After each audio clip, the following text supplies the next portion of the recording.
Hope at home, welcome back. I promised you last week that I would dive deeper into the concept of, the laws of the harvest or the laws of sowing and reaping, as so many times it's been called. And maybe you've heard that phrase before, what you sow, you're going to reap. And you're like, I don't really understand what that means because we don't really use that type of farming, gardening, agrarian language in our everyday conversations nowadays. But what it means is basically and simple, from a gardening perspective, is what you put into the ground is what's going to grow.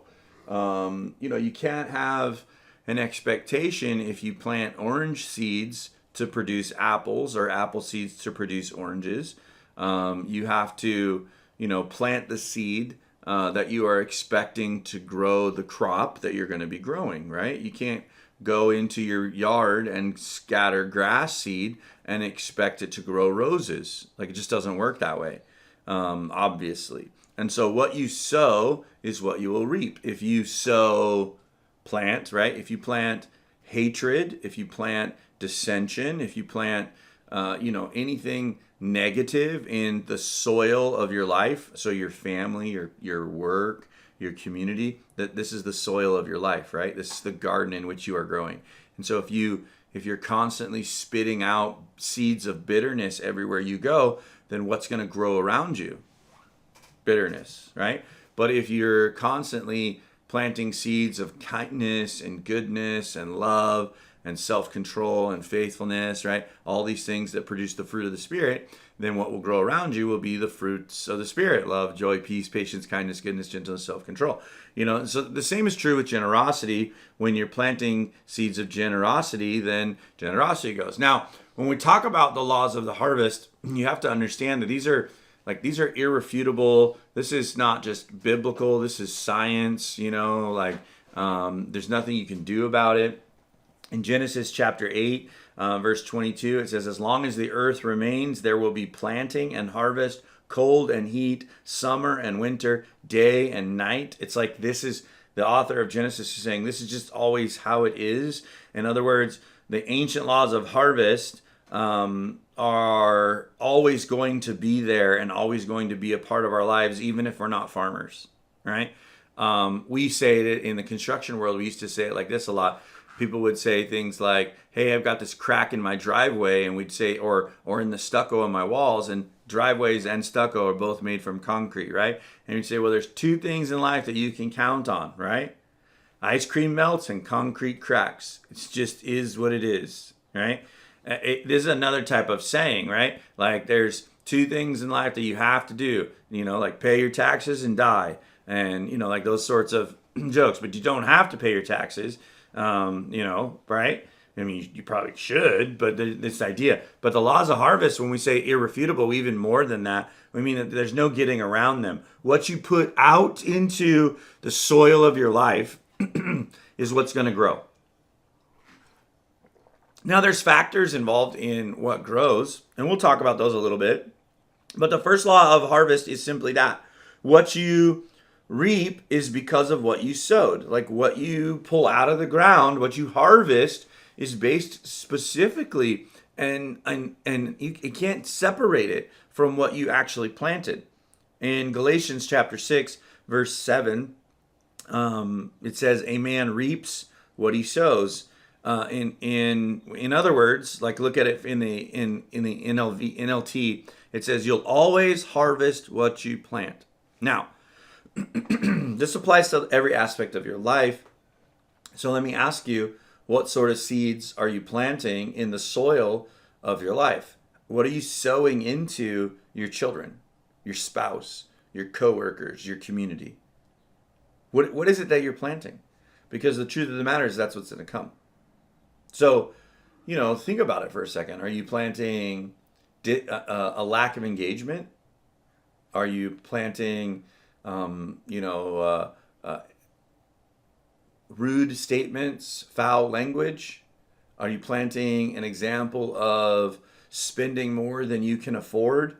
Are you giving your kids an example, or your coworkers an example, of being on time or being late?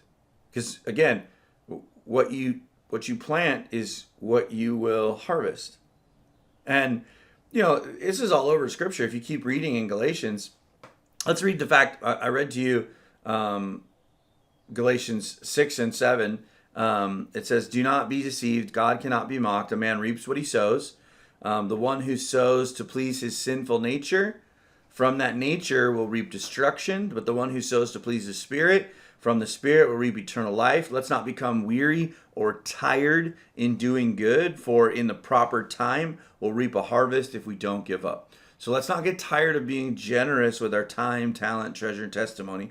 Let's not get tired of scattering seeds, broadcasting seeds of love and patience and kindness. Let's not get tired of digging deep so that we can give to projects and situations and circumstances that change the world. Let's stay focused on an attitude of others matter and love matters and God's plans and purposes matter.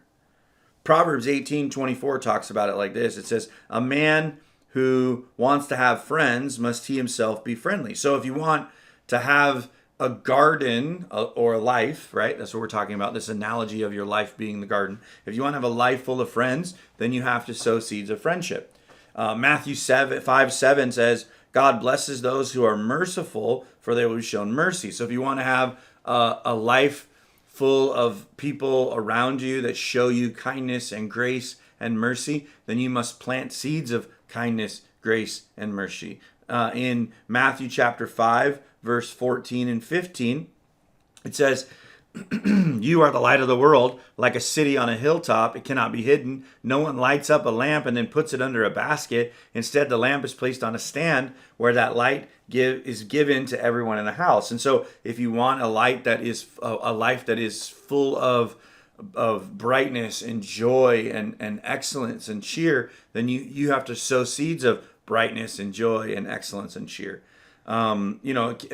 It's all throughout Scripture because these are ancient laws from the beginning of time that God set into motion. Whoever sows sparingly will also reap sparingly. Whoever sows bountifully will also reap bountifully. 2 Corinthians 9:6. The second law of the harvest is this. So the first one is what you sow, you're going to reap. The second one is you always reap after you sow. The verse that we just read a moment ago, 2 Corinthians chapter 9, verse 6, it says, "The point is, whoever sows sparingly will reap sparingly, but whoever sows bountifully will reap bountifully." So you can't expect the blessing of harvest if you didn't plant any seeds. So obviously what you sow, you're going to reap. That's the first law of the harvest. You have to put seeds in the ground if you expect the harvest to come. But then there's this implied patience that is required, because not only the process of planting the seeds can be backbreaking, sweaty, toil, effort, and energy, but for seeds to germinate, in other words, for them to come back to life and begin to grow, every seed that you plant of the different variety, the same way that apples and oranges and asparagus and rose bushes, and you keep going with all the different plants and the that are in our world, they all have different germination times where it takes for them to germinate. Like there's a timeline for each seed that's slightly different than the others, and the conditions of the soil and the conditions of the water and the conditions of the sunlight. And so you can't expect it to be instantaneous. So there's a patience level that's required for you to go, why didn't it grow? I mean, so many times in our lives we've went. I remember as a kid, we went to the hardware store with Grandpa, and he bought some seeds to plant a garden, and we went in his backyard and we planted a bunch of seeds in his little area. And we went out the next morning, and I expected there to be plants because I'm a little kid and I don't know any better. But there's a timeline, there's a limit to how fast that stuff can go based off what it is. And some things grow faster than others, and really depending on the soil that you've tilled and that you've built in the area of your garden. So over time, when a garden is tended to well, a life is tended to well, the soil becomes more fertile, and so it kind of can help things to grow a little bit faster. But you're never going to harvest if you never sow. Law number 3 of the harvest is you always reap more. Listen to this. You always reap more than you sow. 2 Corinthians 9:11, you will be enriched in every way for all of your generosity. So the idea is if you plant one apple seed, we talked about this last week, then that apple seed grows an apple tree. And then how many apples are on the tree, right? Hundreds just in one season. And inside each of those apples that is on that tree. So one seed, given the appropriate nutrition, given the appropriate time, given the appropriate opportunity, can grow, right? And let's use easy math, right? One seed planted, then given time, nurtured and grown over a seasons, multiple seasons, right? For that apple tree to get to the point where it produces 100 plus apples. So you have a tree that's producing 100 apples, but from one seed, now you have 100 apples. And let's say that at minimum there's 4 seeds per apple. So now you have 400 apple trees. And then from there, it becomes exponentially more and more and more and more. So you see the idea of that patience over time, that you always will reap more than you sow. This is the power of the seed. This is the supernatural ability for you to take $1 and use it now to change the life of someone in the future. Now think about it like this. I think about the house that we built in Mexico for, Oscar and Erica and their 2 little girls. So here we are. We built a house in Mexico for Oscar and Erica and their 2 little girls.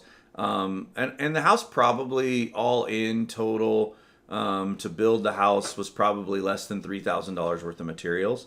And then of course the labor was all free because we donated our labor. We all went down there. So when we went to the trip, we all paid for the bus rides and the food and the campground and everything to do when we paid. But part of that was to pay for, the rental of the tools and all the facilities and the materials to build a house. But, if you just went to Home Depot and you bought that stuff, we're probably around $2,000-$3,000 worth of materials to build that house. And so if $3,000 sown into the lives of Oscar and Erica's family isn't just a roof over their head, now the girls are going to be able to be in connection with mom and dad on a deeper level because mom and dad aren't going to have to take on so many hours. It also means that there's more money for them, less sickness, they're safer, all these sorts of things. And so there's exponential growth that's going to happen with this finite seed that was sown. The finite becomes infinite. The temporal becomes eternal when you sow a seed of generosity. And so for generations to come, these children are going to grow up in a different lifestyle perhaps than their family did. And then it breaks the generational poverty. It helps break the cycle. You never know the shoes that you're going to be, that we all collected are being given away.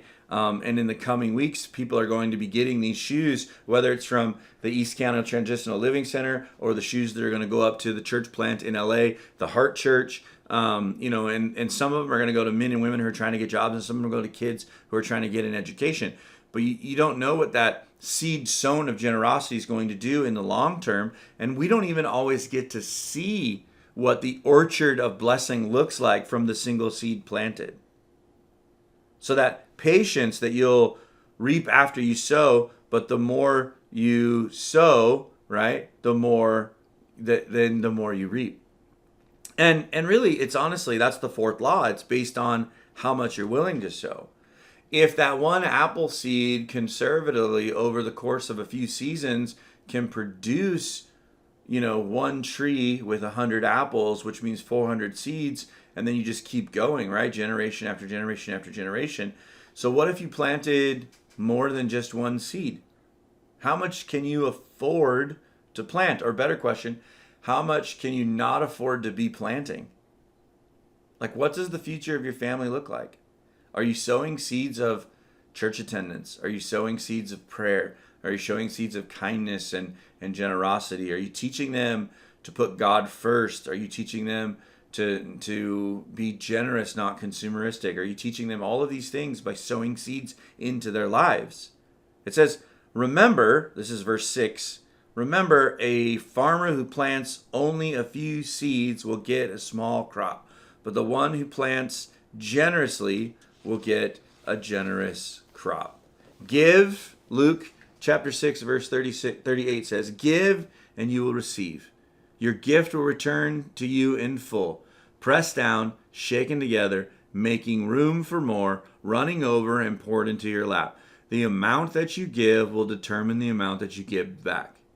This is true in every aspect of your life.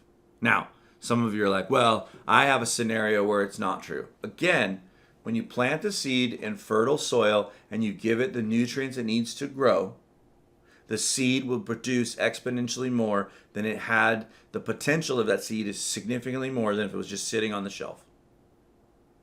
Now, are there factors that you have control over? Yes. You have to tend the soil of your garden. But still, look at the book of wisdom, what it says. Proverbs chapter 11:24. The one who gives freely grows all the richer. The one that withholds what he should give only suffers want or need. Right? You can take the seed and you can save it for a rainy day, but if you plant the seed and you tend the garden and you grow it, then that exponential, you'll have more seeds, abundant amount of seeds, more than you even know what to do with. But it starts with you sowing a seed. What kind of seed is God asking you to sow this week? Perhaps it is a financial seed. Perhaps it is time with people that God's entrusted to you. Perhaps it is your abilities. Like you have an ability that you could share with a coworker, with a neighbor, with a friend here at church. Perhaps it is your story of God changing your life and what he's doing in and through you. And when you begin to plant those seeds and tend the garden that is your life, watch what God does to exponentially not only bless you, but bless those who are walking around in their boring, eating, sleeping lives, participating in your garden existence, even though they may not even know they're a part of what God is doing.